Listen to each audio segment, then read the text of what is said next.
All right. Now, the key thing you need to recognize is the fact that normal distributions are normally continuous. Continuous. I think that's how you spell continuous. Okay. And that means that you can have discrete data, but normally it's continuous. It just keeps going and going and going. Okay. They have a mean. They have a standard deviation.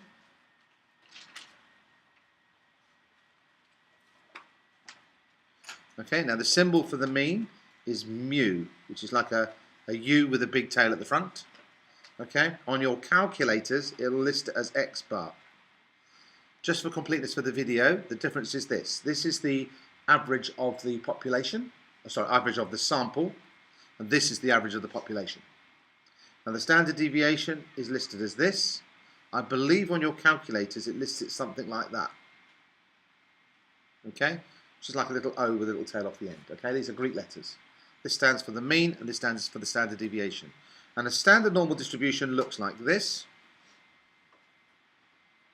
Okay, and there's some key features that you need to know. Number one, it is bell-shaped.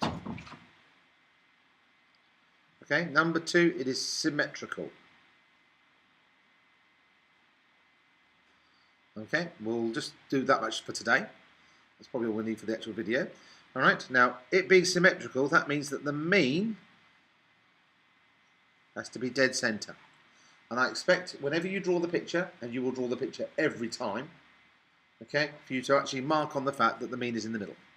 Okay, and the standard deviation we write up there. Okay. Now, if you're taking notes and bits and pieces, I'm actually going to move on quite quickly, so I'll give you the piece of paper afterwards. All right? Okay. So now we've got this idea. I need you to be clear about some key ideas. If I've got this shape here, as opposed to this shape here, okay, those are both normally distributed. They both have the mean in the middle. What I need you to understand is this has got a low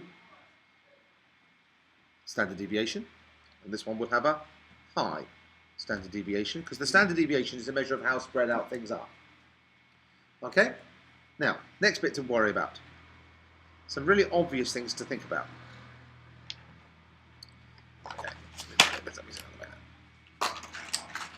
Okay. That's a terrible drawing, but it'll do. Okay? I know it seems rather obvious, but this constitutes 50%. Now, loads and loads of people don't remember that. Okay? But it does. Now, the sort of question you're going to get is going to ask you for things like this. If the mean is 20 and the standard deviation is 2, have you now noticed I've started writing numbers in? What's the probability that you'll find someone bigger than 35? Well, let's go 26. So now I put a line on here, bigger than 26, and I shade it in, and I write 26 there. That's what you have to do to get this question right. If you get that bit right, you'll get everything right. Okay? All right. So as I am videoing this, so if you need to look back, then please look back. I don't mind. Okay. So let's have a look at how we're going to do these. And for that, you will need your formula sheet, which I've got in front of me. Okay? And you get this picture here. And it says the standard normal distribution. And the standard normal distribution, and I need you to know it, okay, because when you come to use your calculators later on, you'll need to know this, okay? A standard, the perfect, exact normal distribution that we always wanted, has a mean of 0 and a standard deviation of 1. Okay, in an ideal world, that's what we have. So be aware of the fact that, can we have negative numbers? Oh yes, we can. It's fine. All right? Now, as you see on your picture, on your formula sheet, when you get your formula sheet out, okay, it gives you this formula that Z is X minus mu over sigma. Lots of people go, oh, what the heck's that? Just bear with me, you'll be fine. Just trust me, because now you don't have to learn this formula because it's written there for you. All right, and we know that mu stands for the mean, and sigma stands for the standard deviation, and X stands for the number you're interested in. But the key bit of this thing is that people miss is this picture. These tables will always give you the probability of getting the shaded bit. Okay? So it only ever gives me the shaded bit from 0 to this number here. Alright, it does not give me this bit in here. It also doesn't give me this bit here. It only ever gives me that bit. So if I wanted bigger than 26, which is what I asked for earlier, yeah, I'd have to work out this bit here instead. And then I'd have to take it away from 50%. Alright, so if I said to you that was 26, yeah, I could work out, say, let's say, argument's sake, say that this is 15%. Well, it means that the bigger than 26 would be 35%, because that's the other bit from 50%. That's why you draw the picture, because it does make it easier. So the best way to teach this, I think, is to do some examples. So I'm going to do a few for you, and you'll start to see that the pattern is the same every time. Is that okay? Now, for those of you watching on YouTube, yes, you can do this on your calculator, and my class will be doing it on the calculator, but I'm teaching them properly first. Thank you. Now, let's do this one then. So here's our normal distribution. We've been told in the question it's normally distributed. Let's just say that the mean is 50. Okay, if you're doing this as you go along, by all means copy the picture, I don't mind. Okay, sigma is, say, 3. Right, and I want the probability that any given value is greater than, say, 55. Right, now the key to this question, whether you're using your calculator or not, is to draw the picture. So here I am, there's my normal distribution. Here's my line at 55. It doesn't have to be to scale, it doesn't matter. And I want bigger than 55. Okay? So looking at my formula sheet, I can write down this formula which says that Z equals X minus mu divided by sigma. And that means that Z is 55 minus 50 divided by 3, which by my reckoning is 1.666, I think. Okay, somebody might like to check it for me, but I believe that's right. Now, that's not the answer. Okay, that is the Z number.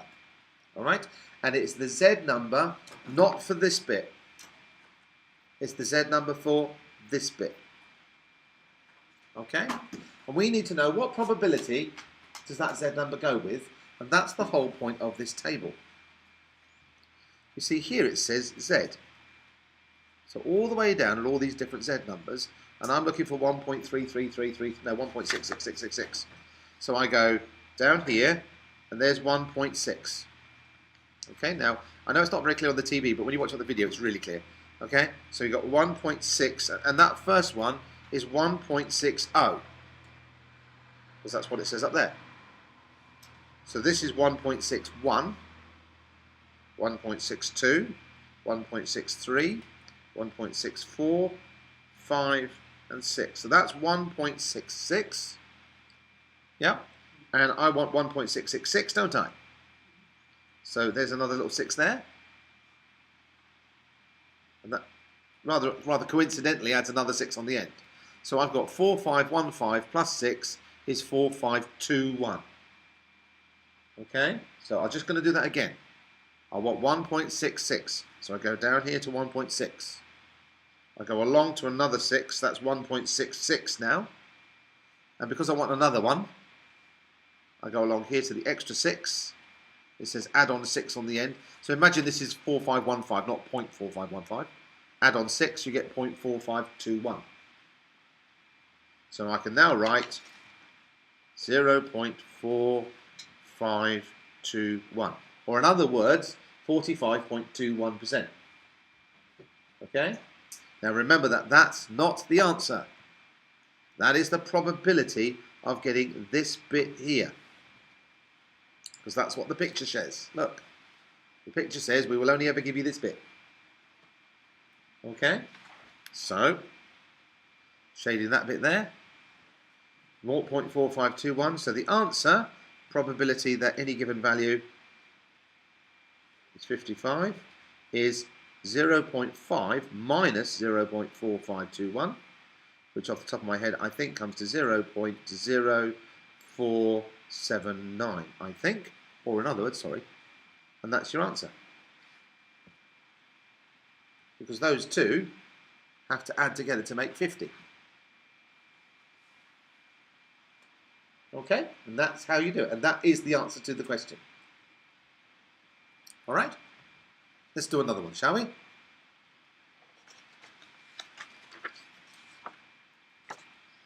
So,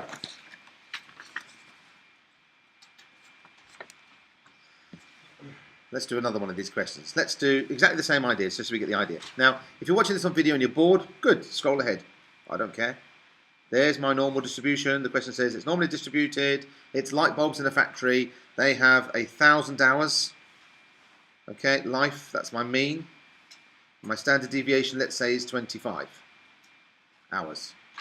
What's the probability that a light bulb lasts longer than 150? So, sorry, 1,050. 1,050. Which bit am I going to shade in? I asked for longer than, so I shade in this bit.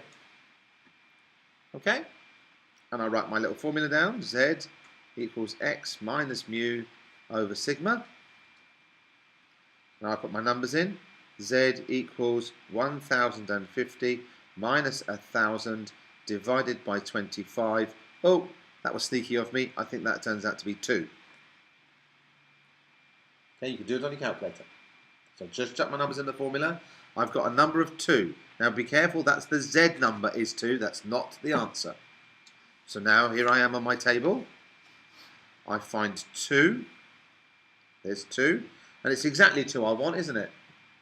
Yeah, so not 2 point something or other, so it's 2.00. So it's straight that one.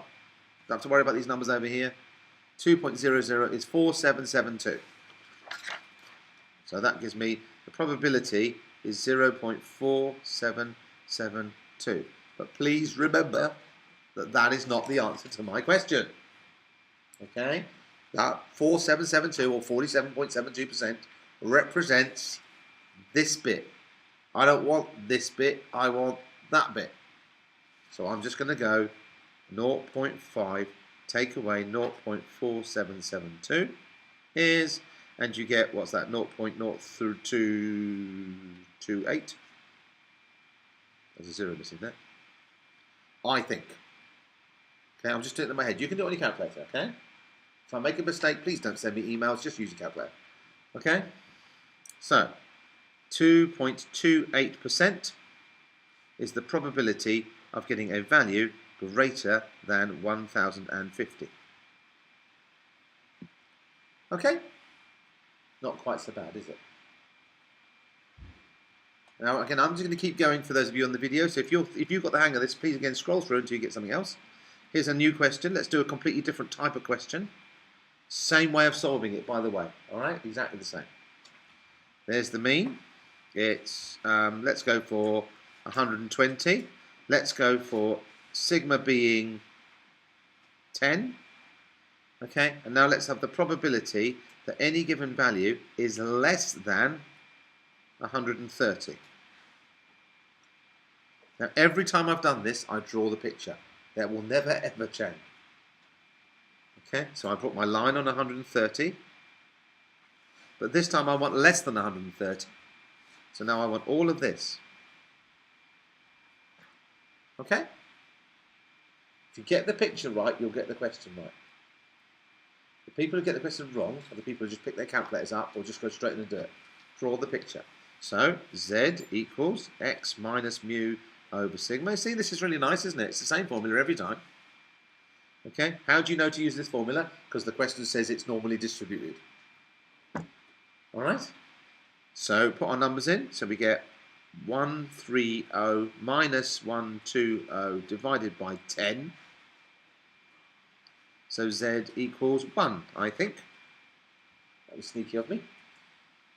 Often they'll do it nice and number because there's no benefit in it being 1.75. Yeah, so it's 1. So I go to my normal distribution table and I look at 1.0. There's 1.0 and it's 1.00, isn't it? So it's 3413. 0.3413. Now what does that represent, that 3413? It represents this bit in here. So we're saying that bit in there is 34.13%. So the answer to my question, the probability that x is less than 130, is of course 0.8413. Because it's this bit plus this bit. And this bit's 50%. Isn't it? So all I've done is go 0.3413 plus 0.5. And that's how I've done it. So fundamentally what you're looking for is that almost never will the question ask you for this bit in here. It will ask you for something bigger or something smaller, and you've got to use the common sense as to whether you add on 50% or take it away from 50% or leave it alone or what. Okay? Is that all right? Now, I'm now going to ask you this question. Okay? There's my terrible drawing of a normal distribution. Let's say that the mean this time is 40. Let's say the standard deviation is 5. And I want to know the probability that it is, shall we say, 30 or less. So I want the probability of less than 30. Now, because this is continuous data, okay, although it says I want less than 30, it actually is saying 30 or less, because it's continuous, because 29.99999 is 30. Okay, so how are we going to do this one? Well, strange enough, in exactly the same way as we did all the others. So we quite literally write z equals x minus mu over sigma, and we get z equals 30 minus 40 divided by 5, so z equals negative 2. Right? And you look at your table and you go, oh no. Let's do it more directly. Oh no! Okay, you have no negatives. What are you going to do about that? Well, this is symmetrical, isn't it? Remember we told you that? Which means that negatives give you exactly the same answer as positives, just the other side. So now what we do, we ignore the fact that it's negative 2, and we call it 2. Right? So we work out 2, which we've done before, haven't we? 4772. So we get 0.4772. And what does that 4772 represent? Well, if it was 2, which was what we looked up, it would represent this bit. But as it's negative 2, it actually represents this bit. Or in other words, that bit in there is 0.4772. Okay? So what is this bit? 0.5 take away that, which we did earlier. So we get 0.0228. And that's how you do it. So it's exactly the same. So the only ones of these that are really, really hard is when it asks you to do it twice, which is what we're going to do now. Okay? So I'm going to do it right now. Here we go. Here's our normal distribution. Here's our mean. Let's put our mean as, say, 50. Let's make our standard deviation 4. And what's the probability that you get a number between 40 and 56? So in other words, I want this bit here.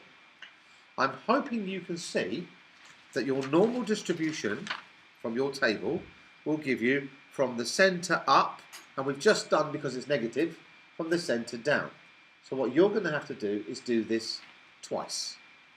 You're going to do it once for this shaded area, and you're going to do it once for this shaded area. Does that make sense? So I'm going to say z equals x minus mu over sigma, which is 56 minus 50 over 4, which is 1.5. Okay, so now I'm going to look at 1.5 on my table. So that's 1.5, so it's 0.4332. And that's, what does that represent? That represents that bit there. So now I'm going to do it again. Okay, Z equals X minus mu over sigma. Okay, and that gives us 40 minus 50 over 4, sorry, which I think is negative 2.5, isn't it? Now the negative means it's on the left-hand side. It's lower than the mean. That's all it means. So I've now got 2.5. So I go to my table, and I look up 2.5, and I get 0.4938.